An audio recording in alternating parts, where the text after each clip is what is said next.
आज हम देखते हैं जो रेलवे का प्रीवियस ईयर के जो क्वेश्चन पेपर्स थे उसके मैंने 41 क्वेश्चन सोल्व करवा दिए थे। अभी आगे के नेक्स्ट हम सोल्व करेंगे। तो मैंने आपको बताया था कि 100 क्वेश्चन आएंगे और 90 मिनट्स का पेपर होगा आपका, जिसमें 70 क्वेश्चन आपके नर्सिंग के आएंगे और 30 क्वेश्चन नॉन नर्सिंग के। तो देखिएगा, हम 41 से स्टार्ट करते हैं।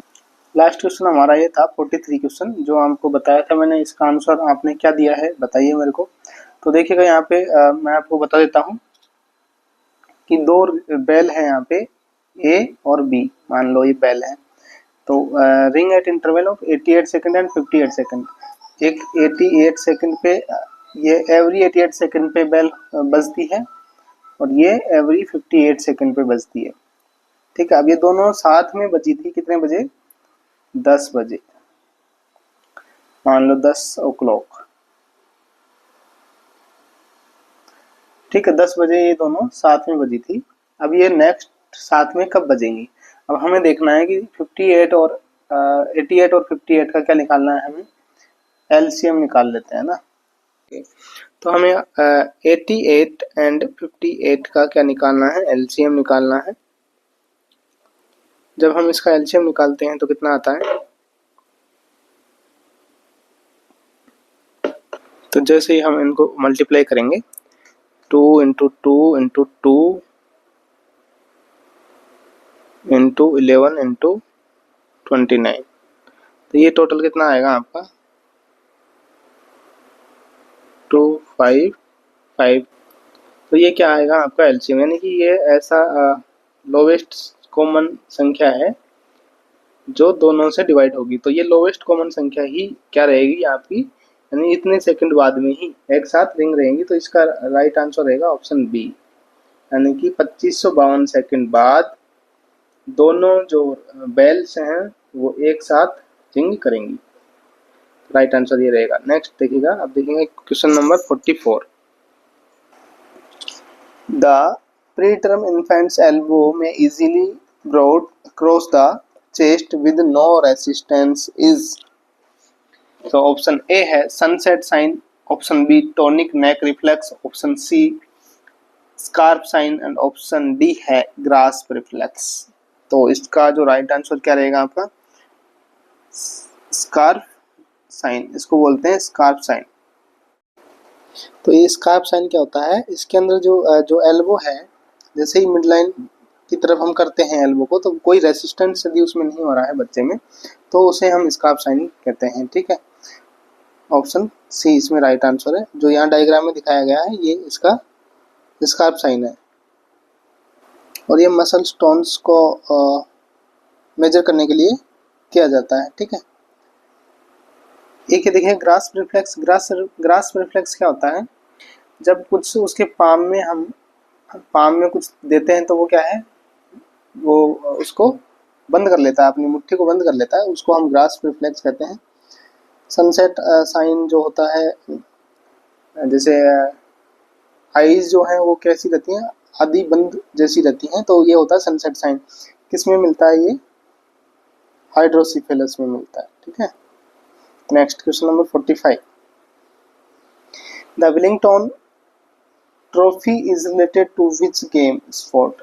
तो ये जो एक ट्रॉफी का नाम है, ये देखिए जीके का क्वेश्चन है। तो ये कौन से गेम से रिलेटेड है? Option A horse racing, option B rowing, option C basketball और ऑप्शन डी कार रेसिंग। अब ये तो आपको याद करना ही पड़ेगा। आपको ऐसे वाले क्वेश्चन जो होते हैं इनके अंदर कोई लॉजिक तो है नहीं। तो यही है रोइंग। तो रोइंग से रिलेटेड कौन सा ट्रॉफी दी जाती है? Willingdon trophy. नेक्स्ट देखिएगा क्वेश्चन नंबर 46। ये आपका एक रीजनिंग का क्वेश्चन यहाँ पे आ गया है। इसको हमें सीरीज को भरना है कि नेक्स्ट में क्या आएगा। तो यहाँ पे देखिए 78 है, 65, 82, 69, 86। यहाँ पे हमें एक चीज देखने को मिल रही है। देखिएगा 68 के बाद 84, मान लो इसको देखेंगे तो कितना ऐड किया है इसमें? 4। फिर इसमें वापस देखेंगे तो कितना ऐड किया है? 4, है ना। तो यानी कि अब जो नेक्स्ट से नेक्स्ट संख्या आएगी ना उसमें 4 ऐड होगा, लेकिन हमें तो बीच वाली चाहिए।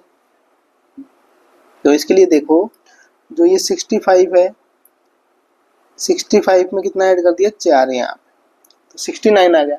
तो यहाँ पे 69 में भी 4 ऐड कर दो तो क्या आ जाएगा,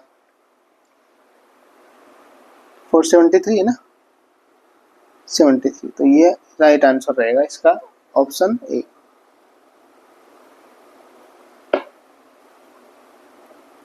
नेक्स्ट देखिएगा question number 47, which cranial nerve is responsible for the sense of smell. अब देखिएगा क्रेनियल नर्व कौन सी स्मेल के लिए रेस्पॉन्सिबल है। Option A optic, olfactory, vestibulocochlear nerve और ओकुलोमोटर। तो स्मेल के लिए कौन सी है, सेकंड नंबर यानी कि olfactory, option B right answer है ना। क्रेनियल नर्व कितनी होती है, 12 क्रेनियल नर्व होती है।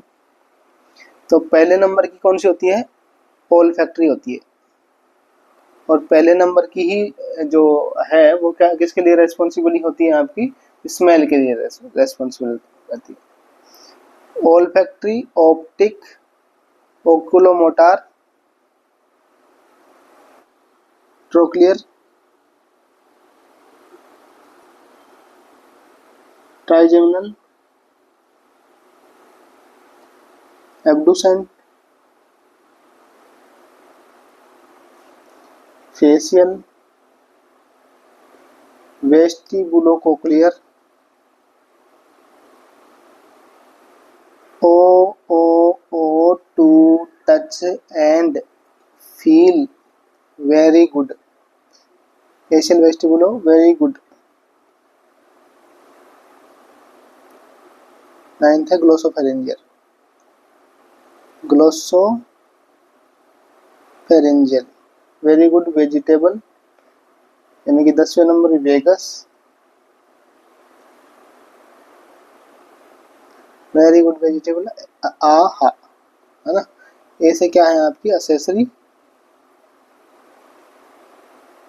और हाइपोग्लोस। ये 12 क्रेनियल नर्व हैं आपकी, 12 पेयर, कितनी होती हैं, 12 पेयर, तो ध्यान रखना है।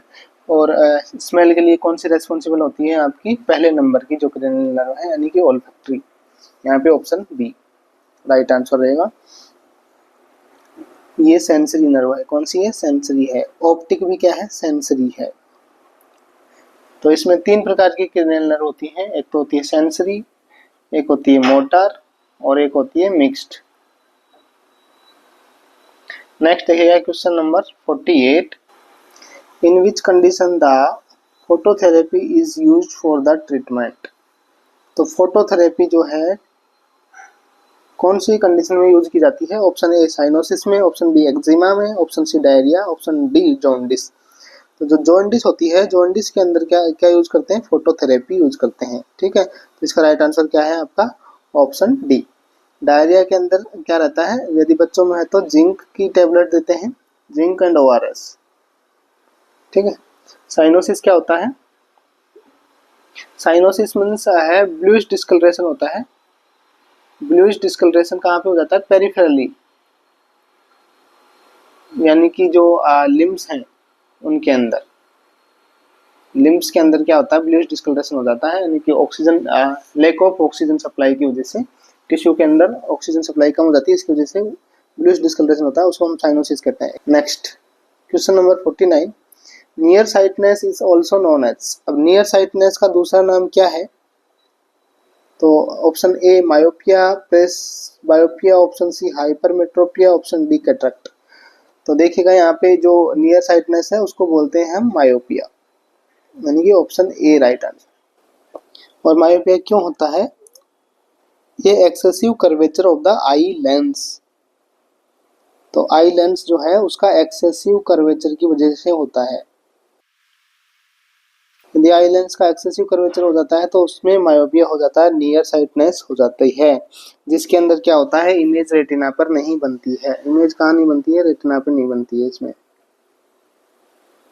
ये इमेज बनती है तो ये यहीं बन जाती है, ये रेटिना है मान लो, तो यहाँ से आके ये, क्योंकि इसमें क्या है, जो लेंस है वो उसका कर्वेचर क्या है, एक्सेसिव कर्वेचर हो जाता है, ज़्यादा कर्व उसमें हो जाता है। तो इसके करेक्शन के लिए हमें कौन सा लेंस लगाते हैं, क्वेश्चन यहाँ से ये भी आता है। कि इसके करेक्शन के लिए कौन सा लेंस लगाया जाता है। तो इसके लिए जो लेंस लगाया जाता है वो कौन सा लगाया जाएगा, ये वाला लेंस। इसको कौन सा बोलेंगे हम, कॉनकेव लेंस, कॉनकेव लेंस। ये क्या करता है, ये इन वेव्स को, जो कर्वेचर ज़्यादा होने की वजह से पहले बेंड हो गई है लाइट वेव्स, तो इनको एक्सटेंड करेगा यहाँ तक, ताकि रेटिना तक पहुंचाएगा और हमें सही दिखेगा। इसमें देखिए हाइपरमेट्रोपिया, इसको बोलेंगे फार साइटनेस, फार साइटनेस। इसके लिए जो कौन सा लेंस यूज किया जाएगा, इसके करेक्शन के लिए जो लेंस यूज किया जाएगा वो होता है कॉनकेव लेंस। ठीक है, कॉनकेव लेंस। कैटरेक्ट जो होता है, कैटरेक्ट क्या होता है, opacity of the lens, opacity of lens, उसको बोलते हैं कैटरेक्ट।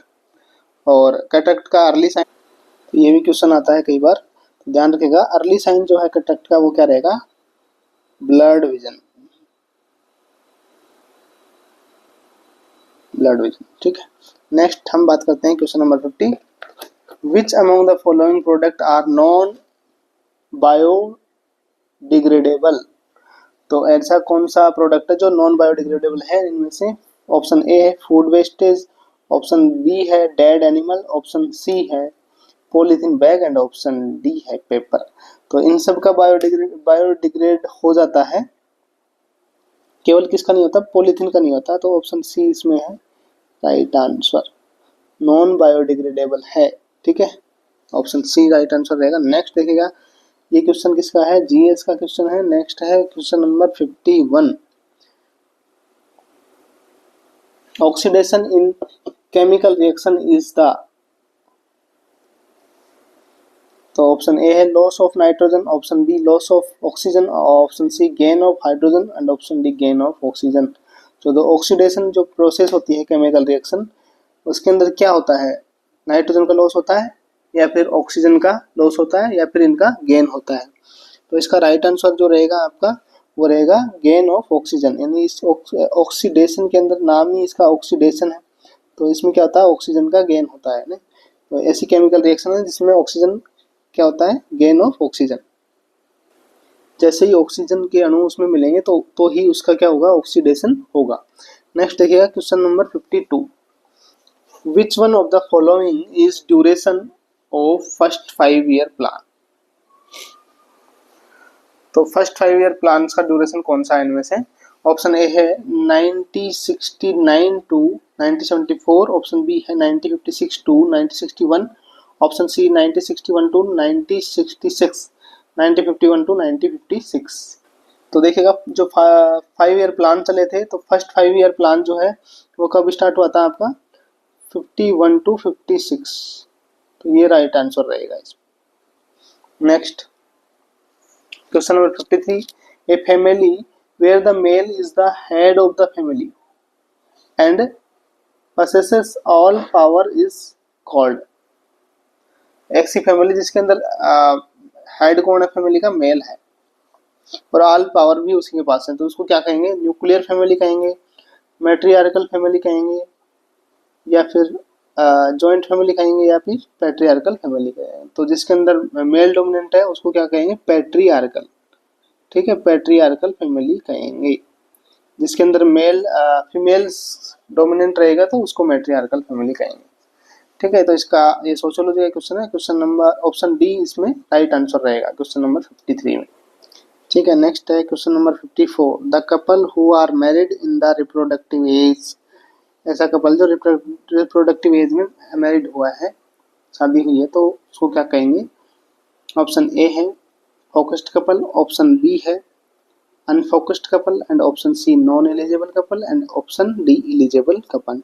तो इसका राइट आंसर क्या रहेगा आपका, ऑप्शन डी, यानी कि इसको कहेंगे हम एलिजिबल कपल। नेक्स्ट है क्वेश्चन नंबर 55।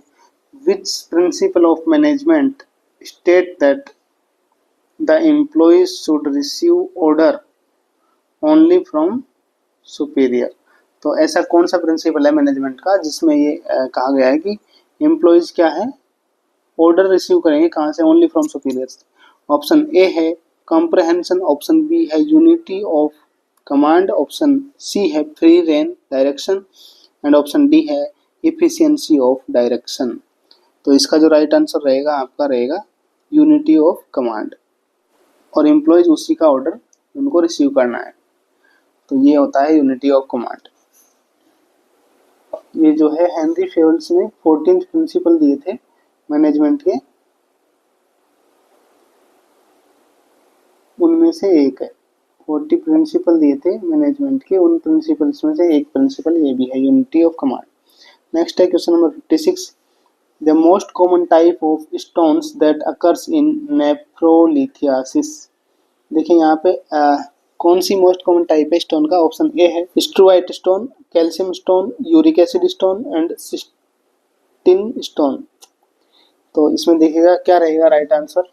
यहाँ पे हमें एक बात बताता हूँ आपको, लिथियासिस का मतलब क्या होता है। लिथियासिस का मतलब होता है स्टोन। नेफ्रो का मतलब हो गया किडनी, तो किडनी स्टोन हो गई नेफ्रो स्टोन, जैसे आ गया, ठीक है। और यहाँ पे कौन सी most common type kidney stone है जो होती है, तो यहाँ पे जो राइट आंसर रहेगा आपका रहेगा कैल्शियम स्टोन। जो कैल्शियम स्टोन क्या है, मोस्ट कॉमन। नेक्स्ट चलते हैं, बात करते हैं question number 57, the term MRSA in bacteriology stand for. तो जो MRSA है इसकी फुल फॉर्म क्या है। ऑप्शन ए है methicillin reactive staphylococcus aureus, option B है multi drug resistant staphylococcus aureus, option C है methicillin resistant streptococcus anginosus, option D है मेथिसिलिन रेसिस्टेंट स्टेफाइलोकोकस ऑयूरियस। तो इसका जो राइट आंसर रहेगा वो क्या है आपका मेथिसिलिन रेसिस्टेंट स्टेफाइलोकोकस ऑयूरियस, यानी कि ऑप्शन डी इसका राइट आंसर रहेगा।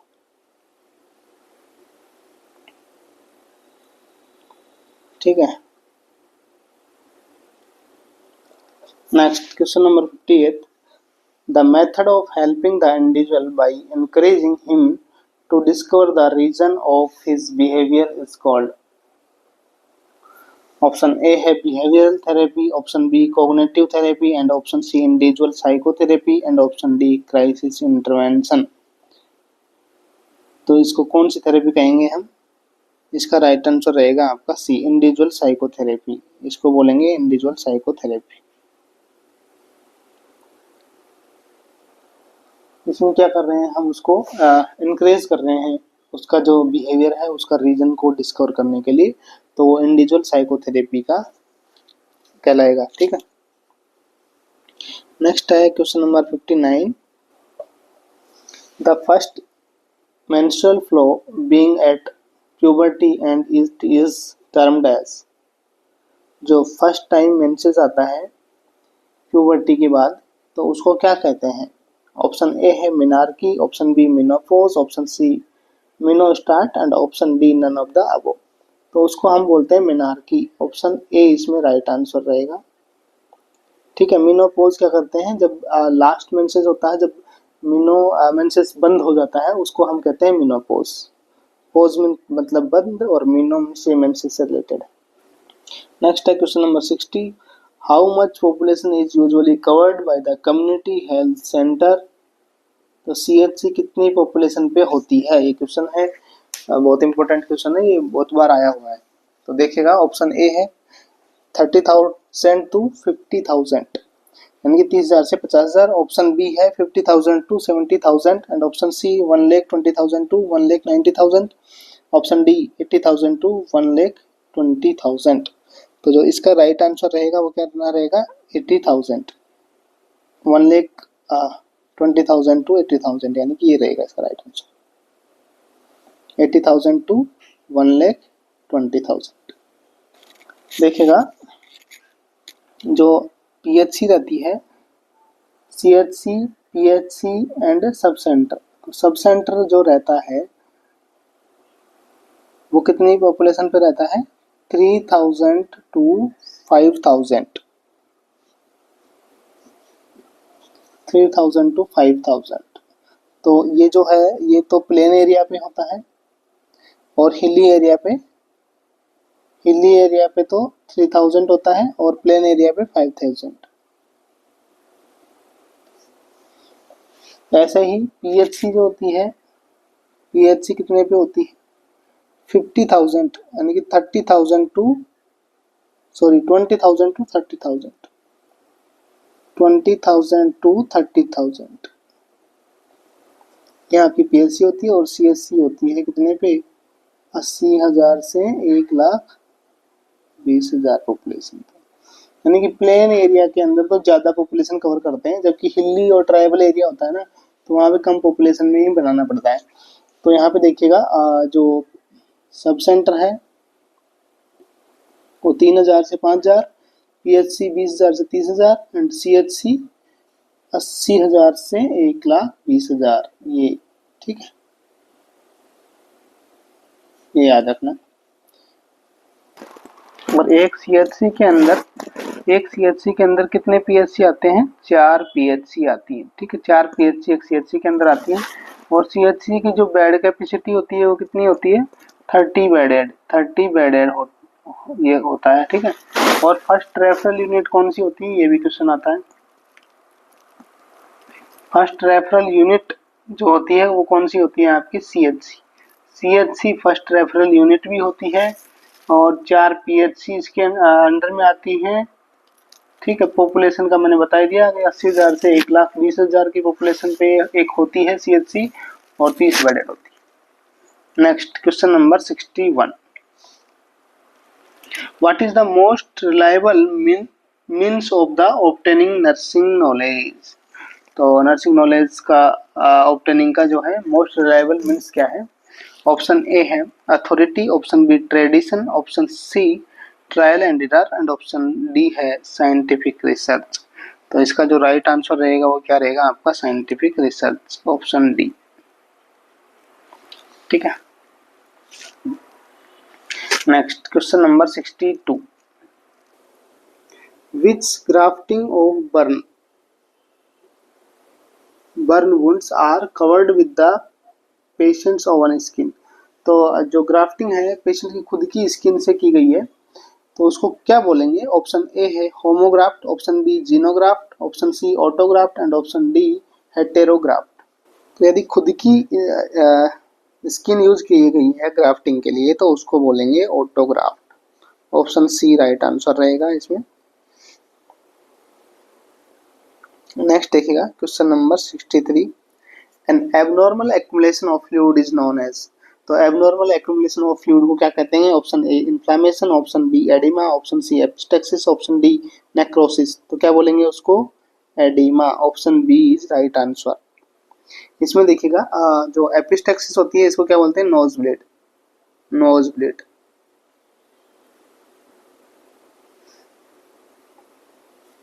क्या करना है इसके अंदर नर्सिंग प्रायोरिटी का क्वेश्चन पूछा जाता है कई बार कि एपिस्टेक्सिस हो गया तो नर्सिंग प्रायोरिटी क्या रहेगी इसमें। इसके अंदर उसको पेशेंट को क्या करना है लीन फॉरवर्ड करवाना है, लीन फॉरवर्ड, लिटाना नहीं है उसको, सुपाइन पोजीशन नहीं देनी है। ठीक है, लीन फॉरवर्ड करवाना है।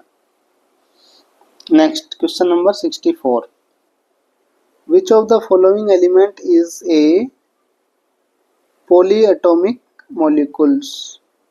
तो ऑप्शन ए है chlorine, option B sulphur, option C argon, option D nitrogen. तो इसका जो राइट आंसर रहेगा वो क्या है सल्फर। सल्फर क्या है एक कौन सा मॉलिक्यूल है पॉलीएटॉमिक मॉलिक्यूल्स है। ठीक है, next, the kinetic energy possessed by objects of mass and moving with a uniform velocity is, क्या बोलेंगे ये देखिए फिजिक्स का क्वेश्चन आ गया है यहाँ पे। ऑप्शन ए है 1/2 mv², बी mv, सी है 1/4 mv² एंड ऑप्शन डी है mv²। तो इसका जो राइट आंसर रहेगा वो क्या रहेगा आपका 1/2 mv²। तो देखिएगा जो काइनेटिक एनर्जी होती है, काइनेटिक एनर्जी देखते हैं, काइनेटिक एनर्जी ऑफ बॉडी यदि देखी जाए वो क्या होती है 1/2 इंटू जो मास जो बॉडी वेट होता है उसको एंड जो वेलोसिटी होती है उसका स्क्वायर। तो ये क्या है, काइनेटिक एनर्जी का फॉर्मूला है। ठीक है, अब यहाँ पे देखिए काइनेटिक एनर्जी क्या होती है, यानी कि इसको हम हिंदी में बोलेंगे तो क्या बोलेंगे, गतिज ऊर्जा। क्या बोलेंगे, गतिज ऊर्जा। तो क्या होती है, किसी वस्तु में उसकी गति के कारण जो ऊर्जा उत्पन्न हो रही है, यानी कि मोशन की वजह से जो उसमें एनर्जी उत्पन्न हो रहा है, तो उसे हम बोलेंगे काइनेटिक एनर्जी। ठीक है, जैसे मोशन, किसी को धक्का दे रहे हैं तो उसमें जो एनर्जी उत्पन्न हो रही है उसको हम बोलेंगे काइनेटिक एनर्जी। नेक्स्ट देखिएगा question number 66। On dividing a number by 385 we got 54 as a remainder. On dividing the same number by 55 what will the remainder. अब यहाँ पे किसी नंबर है, मान लो कोई नंबर है x, उस नंबर को 385 से डिवाइड किया है, तो क्या बचा है, 54 रिमाइंडर बचा है ना। उसी सेम नंबर को 55 से डिवाइड किया जाए तो कितना बचेगा, रिमाइंडर कितना बचेगा। तो ये क्वेश्चन है, 54 से शेषफल बचा है तो वो संख्या क्या होगी, देखिए हम यहाँ से लगा सकते हैं, यानी कि उस संख्या को x गुणा 385 और प्लस इसमें 54 जोड़ दें तो वो संख्या आ जाएगी। तो ये वाली वो संख्या है। ठीक है, अब हम ये कह रहा है कि इस संख्या के अंदर यदि 55 से डिवाइड किया जाए इसको, तो शेषफल क्या होगा, कितनी बार इसमें जाएगा और शेषफल बचेगा क्या। तो यहाँ पे देखिएगा, हम इस संख्या को लेते हैं 385x प्लस 54। हम इसमें क्या करते हैं, इसमें 7 गुणा 55 कर देते हैं इसको, प्लस इसको कर देते हैं 55 माइनस 1। तो ऐसा कर सकते हैं ना। ठीक है, अब यहाँ पे देखिएगा, इसको गुणा को उस कोष्टक में बंद कर दो। यहाँ पे अब कॉमन ले लेते हैं हम 55 कॉमन लेंगे जैसे ही, तो क्या बचेगा अंदर, 7x प्लस 1 प्लस 1 माइनस 1, ये बच गया आपका 7x प्लस 1 माइनस 1। अब यहाँ पे जो संख्या है 55, उसमें से कितना माइनस 1 हो रहा है, 1 माइनस 1 हो रहा है, यानी कि इसमें से 1 माइनस 1 करेंगे तो कितना शेष बचना चाहिए, 54 बचना चाहिए। तो राइट आंसर इसका आ जाएगा आपका ऑप्शन ए। नेक्स्ट देखिएगा question number 67। A girl stand on the lawn facing east direction. कौन सी डायरेक्शन में, देखो ये ऐसे क्वेश्चन आते हैं, जब भी हमें ये ऐसे बना लेना चाहिए, ये उत्तर, ये दक्षिण, ये पूर्व और ये पश्चिम। जो हमारा सीधा हाथ होता है, जिस हाथ से हम लिखते हैं, वो क्या होता है, ईस्ट होता है। ठीक है, यानी कि पूर्व होता है वो। ऊपर का हमेशा उत्तर होगा, नॉर्थ होगा, और नीचे का साउथ होगा। हम यहाँ पे देखिएगा, एक गर्ल्स है ना, ईस्ट फेसिंग, ईस्ट डायरेक्शन में खड़ी है, वो फेस करके, तो ईस्ट किधर होगा, ये इधर डायरेक्शन में खड़ी है लड़की। She turn 45 degree in clockwise direction and 135 degree in anti clockwise direction. अब देखिए, क्लॉकवाइज डायरेक्शन हमेशा कौन सी होती है, क्लॉकवाइज ये होती है, ये क्लॉकवाइज होती है।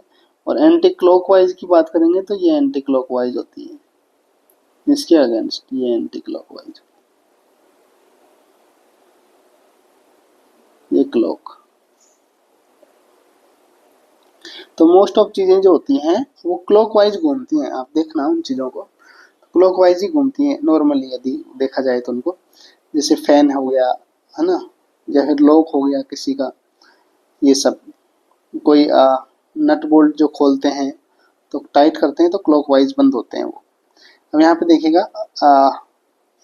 45 डिग्री क्लॉकवाइज डायरेक्शन में वो घूमती है, तो 45 डिग्री पे वो क्लॉकवाइज घूम गई। ठीक है, क्लॉकवाइज का मतलब नीचे की तरफ घूम गई, है ना। And 135 degrees anti clockwise. अब एंटी क्लॉकवाइज कितनी घूम गई, 135, तो 45 तो ये होगा, 45 तो यहीं आ गई वापस। ठीक है, फिर 45 आ गई तो कितने हो गए, 90। यहाँ पे 90, तो और कितना घुमाओ इसको, 45 और घुमाओ, तो यानी 45 इससे और घूम जाएगी, तो कितने हो गए ये इस एंगल में आ गई, ठीक है, यहाँ पे घूम गई, तो ये कितना हो गया ये एंगल इसका 135। पहले वाला कितना था ये 45 डिग्री, तो 45 45 45। अब देखिएगा क्या पूछ रहा है, which direction C is facing now, तो अभी कौन से डायरेक्शन में है, तो देखिएगा ये कहाँ पे थी पहले, इधर ईस्ट में थी, ईस्ट में नीचे किया इसने, तो 90 डिग्री करती तो कौन सी हो जाती, साउथ फेसिंग हो जाती, अभी किस में हो गई थी, ईस्ट, साउथ ईस्ट में हो गई थी, फिर वापस इसने कितना डिग्री टर्न कर लिया 135, तो 45 45 45 तीन बार 45 हो गया, तो 45 किया तो इधर ईस्ट में आ गई वापस, फिर 45 किया तो नॉर्थ ईस्ट में आ गई, और फिर 45 तो नॉर्थ में, अभी वो कौन सी दिशा में है खड़ी है, तो north, option B is right answer. Next question number 68, Kolkata city is situated on the bank of the river, तो कौन सी रिवर के बैक ऑफ सिचुएटेड है कोलकाता, ऑप्शन ए है Hooghly, option B Krishna, option C Gomti and option D Sutlej, तो इसका right answer जो रहेगा आपका ऑप्शन ए रहेगा, Hooghly, Hooghly, option A is right answer. Next है 69, ए प्रेजेनाइल degenerative disease of the brain affecting the frontal lobe is called, तो ये फ्रंटल लोब को अफेक्ट करती है, तो इसको क्या कहते हैं, डिजनरेशन डिजीज को, ऑप्शन ए है ओडिपस कॉम्प्लेक्स, ऑप्शन बी ऑर्गस, ऑप्शन सी है Pick's disease and option D नियोलोसिस, तो इसमें जो राइट आंसर रहेगा वो आएगा आपका पिक्स डिजीज। पिक्स डिजीज में क्या होता है आपका, डिजनरेटिव डिजीज है ब्रेन की जिसके अंदर फ्रंटल लोब अफेक्ट होती है, ठीक है, ये एक काइंड ऑफ एल्जाइमर डिजीज है, एल्जाइमर डिजीज का टाइप है एक तरीके से ये, ठीक है। नेक्स्ट देखते हैं question number 70, who introduce the principle of inheritance, inheritance के प्रिंसिपल्स को किसने इंट्रोड्यूस किया है, ऑप्शन ए है William Harvey, option B Antonie van Leeuwenhoek, option C Gregor Mendel and option D है रॉबर्ट ब्राउन। अब देखिएगा यहाँ पे जो ग्रेगर जॉन मेंडल जो है उसने ही तो इनहेरिटेंस का फादर भी कहा जाता है इसका, और उसको इंट्रोड्यूस किया है, तो इनहेरिटेंस का फादर किसे कहा जाता है, ग्रेगर मेंडल को। Next question number 71, which one of the following mechanical device is used to support the patient's back, तो इनमें से कौन सी मैकेनिकल डिवाइस है जो पेशेंट के बैक को सपोर्ट करती है, ऑप्शन ए है bed cradle, option B foot board, option C back rest and option D cardiac table. अब देखिएगा जो बैक को सपोर्ट करती है तो वो क्या है, बैक रेस्ट, नाम से ही सही हो रहा है, तो ऑप्शन सी इसमें राइट आंसर रहेगा।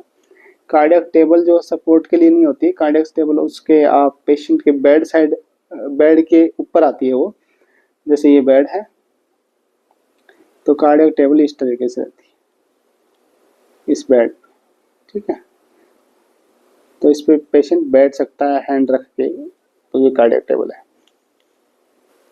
ये फुट बोर्ड है जो पैरों के सपोर्ट के लिए होता है, एक फुट बोर्ड एक लकड़ी का बोर्ड टाइप का होता है जो पैरों पे इस साइड से सपोर्ट, यानी कि फुट ड्रॉप से होने से बचाता है, ठीक है, फुट ड्रॉप ना हो उसके लिए यूज किया जाता है।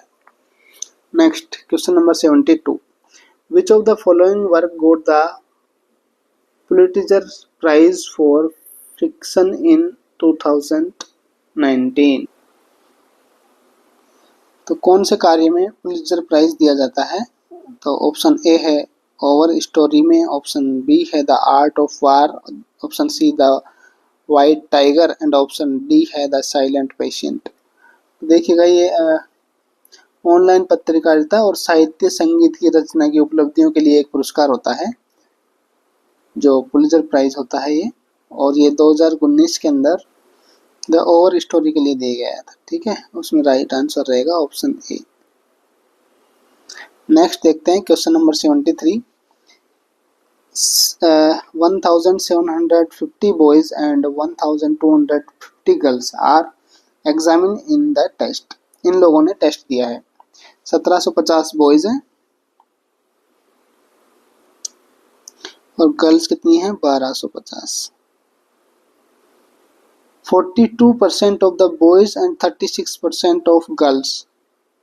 42 and 36% of girls पास। इन लोगों ने टेस्ट पास किया है। The percentage of the total who failed is, तो कितने लोग फेल हो गए हैं ये पूछ रहा है। अब यहाँ पे देखिएगा, यानी कि 42% तो पास हो रहे हैं, 36% लड़कियां पास हो रही हैं, तो फेल कितने हो रहे हैं। अब यहाँ पे देखिएगा ये टोटल नंबर है। टोटल बॉयज एंड गर्ल्स कितनी है, टोटल 1750 प्लस 1250, तो ये टोटल स्टूडेंट है। 7 और 2 9 और 1 10 की शून्य हासिल 1 2 और 1 3 हजार। ठीक है, 3000 टोटल क्या है स्टूडेंट है। इनमें से अभी ये देखा गया है कि 42% जो हैं ये पास हुए हैं। कितने में से 1750 में से। 1750 का 42% कितना होता है, 42% कितना होता है, ये इसका 42% होगा। ये होगा लगभग आपका 735 735। ऐसे ही ये लोग तो पास हो गए। ऐसे ही गर्ल्स जो हैं वो कितनी पास हुई हैं, तो 1250 का कितना परसेंट, 36%। 450। अब देखिएगा कितने लोग फेल हो गए, तो यहाँ पे देखिएगा 1750 में से 735 लोग पास हुए, तो फेल कितने हुए, घटाओ इसको कितना बच गया। तो ये आपका इतने लोग फेल हो गए। बॉयज कितने फेल हो गए 1015, और गर्ल्स कितनी फेल हो गई 800 गर्ल्स फेल हो गई। अब देखिएगा कितनी परसेंटेज फेल हुए हैं ये देखा जा रहा है, तो परसेंटेज हम टोटल देख निकाल लेंगे। 1015 प्लस 800 इनको जोड़ते हैं तो ये कितना आता है हमारा, ये आ गया 518 1815। ठीक है, 1815। तो हम निकाल रहे हैं परसेंटेज। तो परसेंटेज कैसे निकाला जाता है, यानी कि कितने नंबर हैं, मार्क्स कितने आए मान लो, है ना, कितने में से टोटल में, टोटल कितने हैं उनमें, और इनटू 100 कर देते हैं, तो ये परसेंटेज निकालने का फॉर्मूला है। तो कितने लोग हैं 1815, कितने लोगों में से 3000 में से, टोटल 3000 हुए थे, इनटू 100। तो जो ये रहेगा, यानी कि हम इसमें 30 का भाग दे देते हैं, तो ये आएगा कितना 60.5%। तो ये है इसका राइट आंसर 60.5%। नेक्स्ट देखिएगा question number 74। The chairman and the member of the union public service commission UPSC, तो यूपीएससी का जो चेयरपर्सन है एंड मेंबर्स हैं, इनकी सर्विस कितने से टाइम तक रहती है, 6 ईयर्स तक रहती है। तो इसका राइट आंसर रहेगा 6। यूपीएससी के चेयरपर्सन एंड जो मेंबर्स होते हैं वो अपनी पोस्ट को 6 ईयर तक होल्ड कर सकते हैं। नेक्स्ट है question number 75। Which hormone is increase the blood pressure by constricting the arterioles during severe hemorrhage। तो देखिएगा सीवियर हेमरेज यदि हो रहा है उस टाइम में कौन सा हार्मोन जो है आर्टरीज को कॉन्स्ट्रिक्ट करवाएगा। ऑप्शन ए है follicular stimulating hormone FSH, option B है ऑक्सीटोसिन, ऑप्शन सी है anti diuretic hormone ADH, and option D है ल्यूटिनाइजिंग हार्मोन। तो कौन सा हार्मोन इसमें हेल्प यानी कि आर्टरीज को कॉन्स्ट्रिक्ट करवाएगा और ब्लड प्रेशर को मेंटेन करेगा, इंक्रीज करवाएगा जब सीवियर हेमरेज हो रहा है। तो इसमें राइट आंसर आपका क्या रहेगा, एडीएच, एंटी डायरेटिक हार्मोन।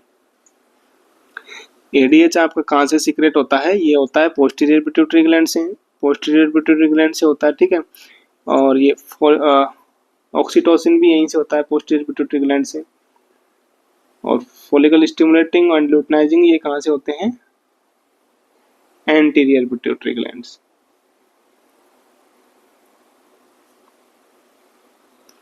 इसका दूसरा नाम क्या है एडीएच का, वेसोप्रेसिन। नेक्स्ट है question number 76, the protein present in the muscles is. तो मसल्स में जो प्रोटीन प्रेजेंट है उसको क्या कहते हैं? ऑप्शन ए है gluten, option B mucin and option C है न्यूमिन एंड ऑप्शन डी है मायोसिन। तो इसका जो राइट आंसर रहेगा वो क्या रहेगा आपका? ऑप्शन बी, यानी कि म्यूसिन। म्यूसिन किसे कहते हैं? जो प्रोटीन मसल्स के अंदर प्रेजेंट होती है उसे म्यूसिन कहते हैं।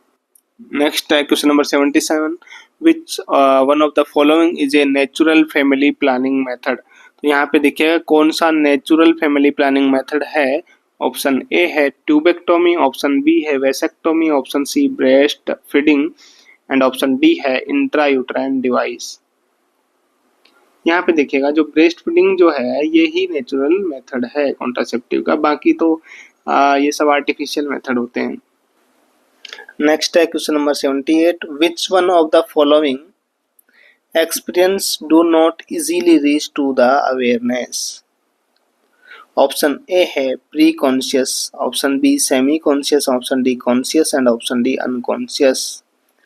तो इसके अंदर राइट आंसर क्या रहेगा आपका? अनकॉन्शियस। नेक्स्ट है question number 79, normal respiratory rate and rhythm is termed as. उसको क्या कहते हैं? नॉर्मल जो रेस्पिरेटरी रेट एंड रिदम होती है तो उसको बोलते हैं आपका eupnoea, EUPNEA। Option C right answer. Apnoea क्या होता है? Absence of breath. Tachycardia increase heart rate, bradycardia decrease heart rate. ठीक है, टेकिकार्डिया होता है more than 100 beat per minute और ब्रेडिकार्डिया होता है less than 60 beat per minute. Next है which one of the following is used to assess the quality of nursing care. Option A bed side clinic, option B nursing audit, option C physical plan and option D है self destruction. तो इसमें से कौन सा answer इसका right रहेगा? Option B right answer रहेगा, nursing audit. तो क्वालिटी ऑफ नर्सिंग केयर को असेस करने के लिए नर्सिंग ऑडिट किया जाता है। नेक्स्ट है question number 81, world heritage site red fort complex is situated in which of the following union territory. तो ये रेड फोर्ट कॉम्प्लेक्स कहाँ पे सिचुएटेड है? Option A Delhi, Punjab, Bihar and option D Haryana. तो इसका राइट आंसर रहेगा आप ए दिल्ली। तो लाल किला कहाँ स्थित है? दिल्ली।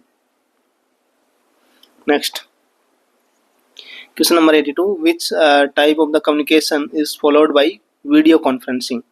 तो वीडियो कॉन्फ्रेंसिंग से जो कौन सा कम्युनिकेशन हो रहा है? ऑप्शन ए है visual one way, audio visual one way, option C है विजुअल टू वे और option D audio visual two way.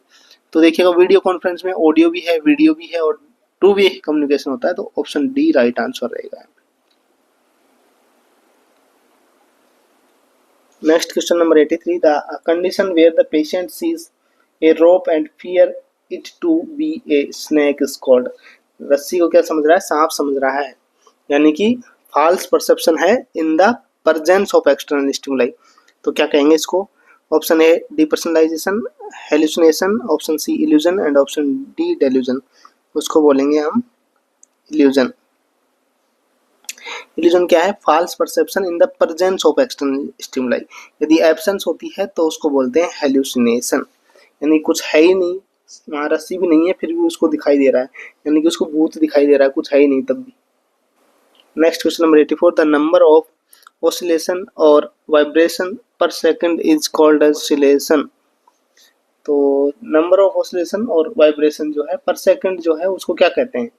Option A है wavelength, option B frequency, option C silence and option D है amplitude.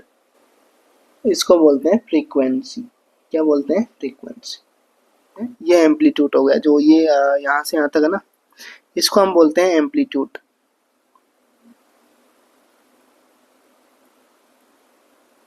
Amplitude, ठीक है। तो number जो है number of oscillation and vibration, तो इसको क्या बोलेंगे हम? फ्रीक्वेंसी बोलेंगे। Next question number 85, the excessive vomiting during the pregnancy deteriorating the health of the mother is known as, तो एक्सेसिव वोमिटिंग ड्यूरिंग प्रेगनेंसी इसको क्या कहेंगे हम? ऑप्शन ए है pregnancy induced hypertension, option B preeclampsia, option C hyperemesis gravidarum and option D abortion. इसको बोलते हैं हाइपरेमेसिस gravidarum. ठीक है, प्रेगनेंसी के अंदर ज्यादा वोमिटिंग हो रही है तो उसको बोलते हैं हाइपरेमेसिस ग्रेविडरम। ठीक है, नेक्स्ट देखिएगा question number 86, which is the thickest layer of the uterus, तो यूट्रस की सबसे मोटी लेयर कौन सी होती है? Endometrium, perimetrium, exometrium and myometrium. तो इसका जो राइट आंसर रहेगा वो क्या है? मायोमेट्रियम। मायोमेट्रियम सबसे क्या रहती है? थिकेस्ट लेयर होती है यूट्रस की। नेक्स्ट है question number 87, which is an intervention of the patient with chronic obstructive pulmonary disease, तो कौन सा इंटरवेंशन सही है सीओपीडी के पेशेंट के लिए? ऑप्शन ए है chronic steroid therapy, option B high carbohydrate diet, option C high flow of oxygen and option D है प्रेस्ड लिप ब्रीथिंग। तो इसमें देखिएगा उसके लिए जो बेस्ट इंटरवेंशन क्या रहेगा? Pressed lip breathing. Pressed lip breathing क्या होती है? जैसे एक्सेल करते हैं तो बिल्कुल ऐसे होठों को बंद करके बिल्कुल चिपका के फिर थोड़ा थोड़ा सांस छोड़ते रहें, उसको बोलते हैं प्रेस्ड लिप ब्रीथिंग। इसके अंदर हाई फ्लो ऑक्सीजन नहीं देते हैं, ये गलत हो जाएगा, क्वेश्चन लोग ज़्यादातर ये कर देते हैं। सीओपीडी क्रोनिक ऑब्स्ट्रक्शन है उसके अंदर, तो हम हाई फ्लो ऑक्सीजन नहीं देंगे। हाई फ्लो ऑक्सीजन देंगे तो वापस ऑक्सीजन निकल नहीं पाएगा। ठीक है, वापस निकल नहीं पाएगा, जैसे इसका एक्सचेंज सही प्रॉपर तरीके से हो नहीं पाएगा। तो ये ध्यान रखना, हाई फ्लो नहीं देते हैं ऑक्सीजन का। नेक्स्ट है question number 88, which one of the following is a quantitative method of data collection, data collection का क्वांटिटेटिव मेथड कौन सा है? Option A life history, option B closed ended question, option C है in depth interview and option D है diaries. तो इसका right answer रहेगा आपका option B closed ended question. Close ended question किस टाइप का क्या है, किसका एग्जांपल रहेगा? क्वांटिटेटिव मेथड्स है ये, quantitative method of data collection. Next है question number 89, which one of the following used to record the labour events, labour events को रिकॉर्ड करने के लिए क्या यूज किया जाता है? Option A Silverman assessment, option B fetoscope and option C है अपगार एंड ऑप्शन डी है पार्टोग्राफ। तो लेबर इवेंट्स को रिकॉर्ड करने के लिए जो है वो राइट आंसर देगा आपका पार्टोग्राफ। क्या है? Option D. नेक्स्ट है 90 क्वेश्चन है, which is the protective membrane covering the brain and spinal cord, तो ब्रेन एंड स्पाइनल कॉर्ड की प्रोटेक्टिव मेम्ब्रेन को क्या बोलते हैं? Option A peritoneum, option B meninges, option C pericardium and option D है pleura. तो इसको बोलते हैं meninges, option B right answer. ठीक है, मेनिंजेस बोलते हैं। और मेनिंजेस कौन कौन सी होती हैं? ड्यूरा मैटर, पाया मैटर एंड आर्केनोइड मैटर। सबसे बाहर की जो लेयर रहती है वो क्या बोलती हैं? ड्यूरा मैटर, फिर नीचे होती है आर्केनोइड मैटर, अंदर की होती है पाया matter. Next question number 91, which search engine is most helpful for finding the scholarly articles, तो कौन सा सर्च इंजन जो है मोस्ट हेल्पफुल है इसके लिए? तो ऑप्शन ए है वेब क्रेवल, ऑप्शन ए है web crawler and option B है स्किरस एंड ऑप्शन सी है Google Scholar and option D है बिंग। तो मोस्ट हेल्पफुल जो रहेगा Google Scholar, option C is right answer. Next देखिएगा 92, process of identify and implementing the best practice which leads to excellent performance is known as, option A है part chart, option B Gantt chart, option C table marking and option D bench marking. तो इसको हम बोलेंगे bench marking, option D is right answer. तो bench marking क्या रहेगा? Excellent performance रहेगी इसके लिए, तो उसको बेंच मार्किंग कहेंगे। Next है question number 93, data are collected at one point in time is known as, experimental research, option B longitudinal research, option C time series research and option D है cross sectional research. तो इसको बोलते हैं हम cross sectional research. इसके अंदर क्या है, डाटा जो है one point in time, data one point in time में कलेक्ट होते हैं, तो उसको क्रॉस सेक्शनल रिसर्च कहते हैं। नेक्स्ट है question number 94। In a certain code language the ALTER जो है इसको किस में क्या लिखा जाता है, ODWHS। तो ऐसे ही DFTS डेप्थ को क्या लिखा जाएगा। अब यहाँ पे देखिएगा ये रीजनिंग का क्वेश्चन आ गया यहाँ पे, ALTER, अल्टर को क्या लिखा गया है, ODWUH। अब यहाँ पे देखो ए को इधर इसने बदल दिया डी में, ए को डी, ABC यानी 2 ऐड कर दिया इसमें ना, ए को डी में ABCD यानी कि +3 कर दिया। ऐसे ही L में B +3 करो, LMNO, ठीक है। इसी टाइप से T में इसने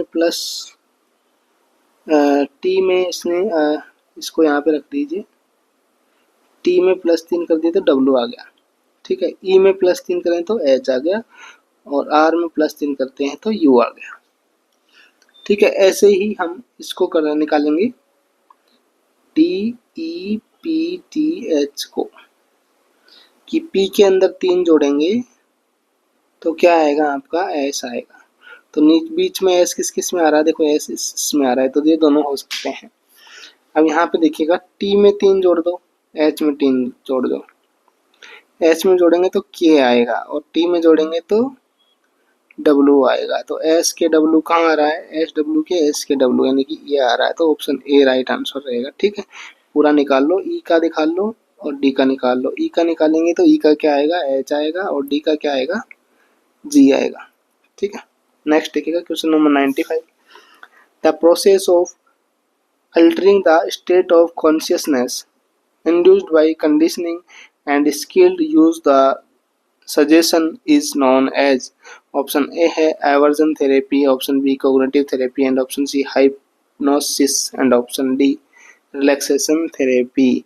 तो इसका जो राइट आंसर रहेगा वो क्या रहेगा आपका, हिप्नोसिस।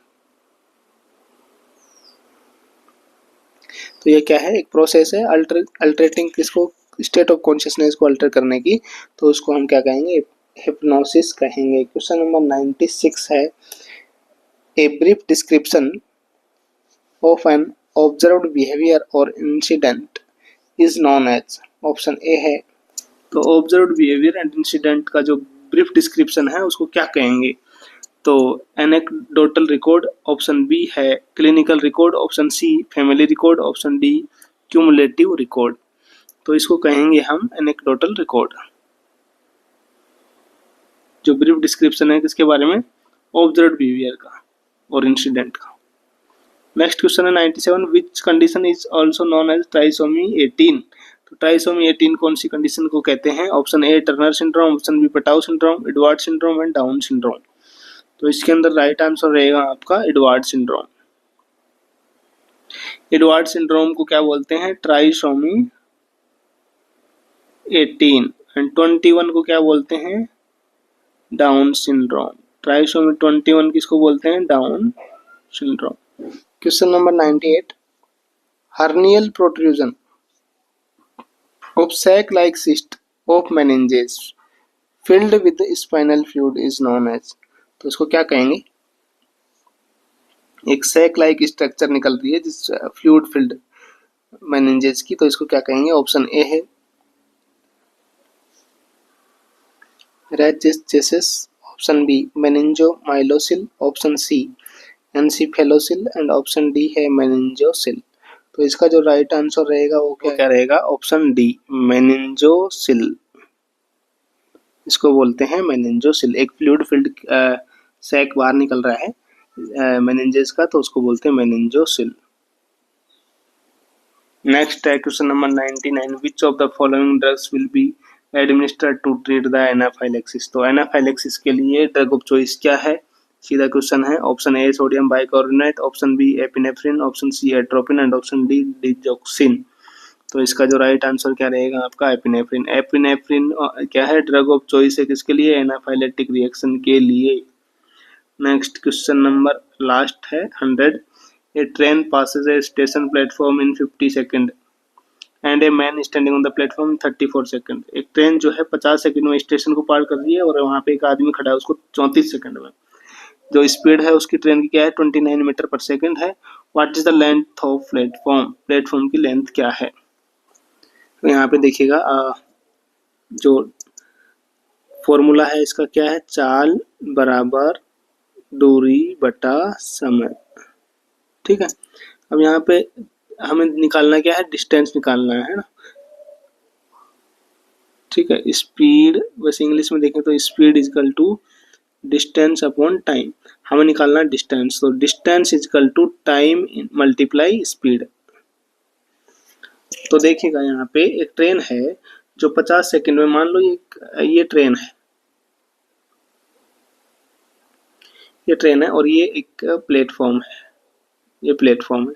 तो ये ट्रेन यहाँ थी, यहाँ से इसका अगला हिस्सा ये था, ये हिस्सा यहाँ, पिछला हिस्सा यहाँ पहुंचेगा तभी तो ये इसको पार करेगी ना, यानी कि इतनी दूरी चलेगी। तो इसको निकालना है ये कितनी मीटर है, इसको हमें निकालना है कितनी मीटर ये दूरी है। अब देखिएगा यहाँ पे एक आदमी खड़ा है, मान लो एक आदमी खड़ा है यहाँ पे। तो इस आदमी को तो ये कितने में कर रही है, 34 सेकंड में पूरा कर रही है, इस आदमी को पार कर रही है। जबकि प्लेटफॉर्म को पार करने में आदमी को तो यहाँ से यहाँ तक पार करने में, ट्रेन की दूरी आ जाएगी इससे आदमी को पार करने से, और ये इसकी प्लेटफॉर्म की दूरी आ जाएगी। तो देखिएगा हम निकाल लेते हैं, टाइम कितना दे रखा है इसने, 34 सेकंड, स्पीड कितनी है 29। ठीक है, एक बार तो ये स्पीड कर देंगे तो इससे तो क्या आ जाएगी, ट्रेन की लेंथ आ जाएगी ये तो। और प्लेटफॉर्म की लंबाई के लिए इसको गुणा कर देते हैं 50 इंटू 29। तो इसमें देखो प्लेटफॉर्म और ट्रेन दोनों की लंबाई आएगी, तभी तो ये इतनी डिस्टेंस चलेगी ना, क्योंकि 50 सेकंड में प्लेटफॉर्म में पार कर रही है, यानी कि इसमें ट्रेन की लंबाई भी आ गई, यानी इतनी दूरी भी चली, ये ट्रेन जितनी लंबी है इतनी दूर भी चली और इतनी दूरी भी चली, तभी तो ये पार होगी। तो यहाँ पे देखिएगा इसमें से हम ये ट्रेन की लंबाई निकाल देंगे तो प्लेटफॉर्म की लंबाई आ जाएगी। तो इसमें देखिएगा यहाँ पे जो प्लेटफॉर्म की लंबाई के लिए इसको 34 इंटू 29 को हम इसमें से घटा देंगे। तो ये देखिएगा 1450 इधर आएगा और ये 986। तो जो लास्ट कितना आंसर बचेगा, 464, ये आपका आंसर आएगा। ठीक है, तो इसके लिए देखिएगा हमें क्या देखना है, पहले देखना है कि प्लेटफॉर्म को 50 सेकंड में पार कर रही है। तो प्लेटफॉर्म को जब पार कर रही है तो इसके अंदर उस ट्रेन की लंबाई भी तो ऐड हो रही है ना, क्योंकि प्लेटफॉर्म लंबा है, यहाँ से चली ट्रेन और यहाँ पिछला हिस्सा आया उसका, तो इतनी लंबी ट्रेन भी है, मान लो ट्रेन भी खुद की लेंथ भी पार हुई है उससे। जबकि आदमी को पार करने में केवल खुद की लेंथ ही पार हुई ना, आदमी की थोड़ी लंबाई है। तो हम इसको क्या करेंगे, जो आदमी को पार कर रही है उसको निकाल देंगे, किस में से, जो प्लेटफॉर्म को पार कर रही है उसमें से, तो ये लंबाई आ जाएगी आपकी प्लेटफॉर्म की। Thank you for watching the video. ये क्वेश्चन समझ में नहीं आया हो तो आप कमेंट करके बताइएगा, मैं अलग से इनका एक वीडियो बना दूंगा जो रीजनिंग और मैथ के लिए रहेगा।